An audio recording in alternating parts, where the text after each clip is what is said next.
In this clip, we're going to talk about the proper way to change your oil in your rear differential. In this step, we're going to talk about the proper service procedure for final disassembly of our rear axle cover and inspection for any possibly worn or damaged components. What I'm going to do now that the vast majority of that oil is drained out, you can see it's just barely dripping there, is take my socket and socket wrench and just spin the bolts the rest of the way out. You're going to want to make sure if your vehicle has any tags on it, these are identification tags that have information on it for your service mechanic. It'll tell the type of axle, which will instruct the mechanic on the type of fluid he needs to put back in it.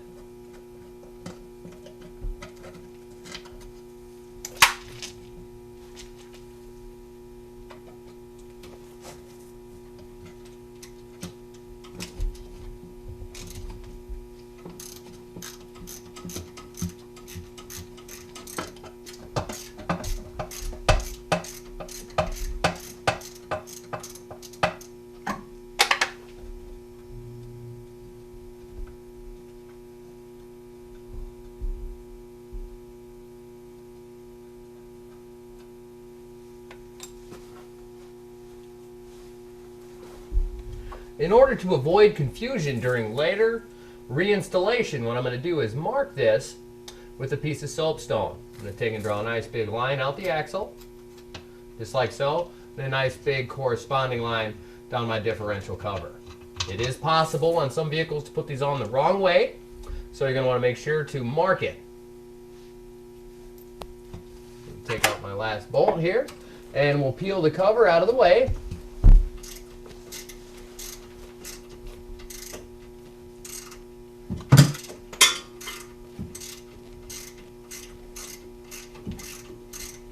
Once I have the cover off, what's going to be exposed is a series of components. They're the ring gear, the carrier, the pinion, your spider gears, and your axle shaft stubs.